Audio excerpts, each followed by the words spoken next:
Welcome back to Greg Plays Games. Today, it's not really a formal review like how I would normally review games, but I did want to discuss Splatoon 3 because I've probably, I've played it since launch. I played it pretty hardcore at first, and since the initial romanticism of it wore off, I still play it here and there, but I do feel like it is fun to kind of go back and reflect on what the initial reviews that came out of the game were, which were overall positive, versus, over time, the game starts to expose itself. In a game like Splatoon, I do feel like you kind of need to live with it before some of the, negatives of it really show, because at first you're just in love with the game. It's fun, it's brand new, it's something new to play on your Nintendo Switch, and over time it kind of loses that luster.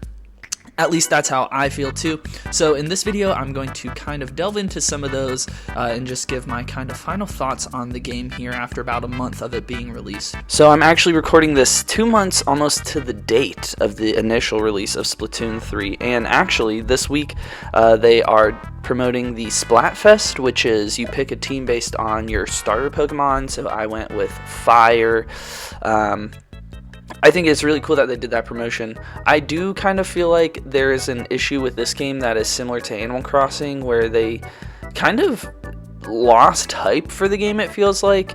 Part of me wishes this game was released right, kind of in June or July instead of September, so then you had the entire summer to promote this game, because there really weren't a ton of Nintendo games out, and now there is a flood of Nintendo games out, so it is kind of getting lost in the mix. I think that maybe around Christmas time you'll see this pushed as a game that they're promoting for their holiday promotions, just because it's a game you can always play. I feel like it's a good game to promote Nintendo Switch Online as well, but there's a lot of Nintendo games out and a lot of other new games coming out too, so it's cool that they're promoting Pokemon with this one, but I do feel like with Animal Crossing really would have benefited from kind of perpetual marketing, and not that they didn't do that, but there was a kind of fatigue or just lack of interest that happened, and I feel like this game is experiencing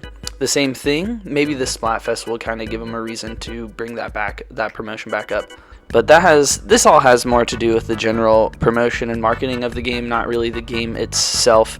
Now, the game itself I do want to talk about because, like I mentioned before, there has been a little more time to live with the game and just kind of talk about it for what it actually is, instead of it just being a new Nintendo game that's out, because I do feel like there is a bit of hype that's unavoidable, or kind of sways your opinion a bit, and the truth is, I really, now that the game has been out, the way it plays and the way it feels is very, very similar to Splatoon 2, to the point where obviously, if you don't own one of these games, you're probably going to get Splatoon 3. I would even recommend Splatoon 3. I do think it is objectively a better game, but not really by much. I still feel like the issues that I had with Splatoon 2 still kind of show in this game and were not really addressed. The main ones being the fact that you can't change inventory or change your loadout mid-game, which could be, for strategy and competitive reasons, but in a turf war where you're playing unranked, it would be fun to be able to switch between weapons in the middle of a game, and all the you can do it in Call of Duty, you can do it in Battlefield, you can do it in all those games, but you can't do it in Splatoon. I guess it has to do with it being 4-on-4. I don't really know. It doesn't really seem like a big deal, because if you can all do the same thing, then no one really has a competitive advantage there. If you're all just switching, loadouts every time you die, it doesn't really give you a competitive advantage if you can all do it. So I don't really understand that. I also don't really understand why it still limits players to the maps per hour. I think that is just so stupid. There's got to be a better system than that, guys. It's 2022. We could have come up with something better than that. I was really glad that you can kind of skip through the intro now. I thought that was huge, because that was so frustrating. Another issue that I have is the timed item like day. I know it's kind of how Animal Crossing did it, but in Splatoon, I wish that it just feels like you see the same items over and over again in the shops, and I wish that they kind of would keep that updated and throw in some new items. It just doesn't feel like I see anything new, and maybe that all could come in time, but it doesn't really. Nothing like that's being communicated on the game. It feels like they made the game, they're gonna release a few things here and there, which they haven't even really done yet. I think new weapons are coming and it'll be more of a slow burn, but that's kind of my issue with the game.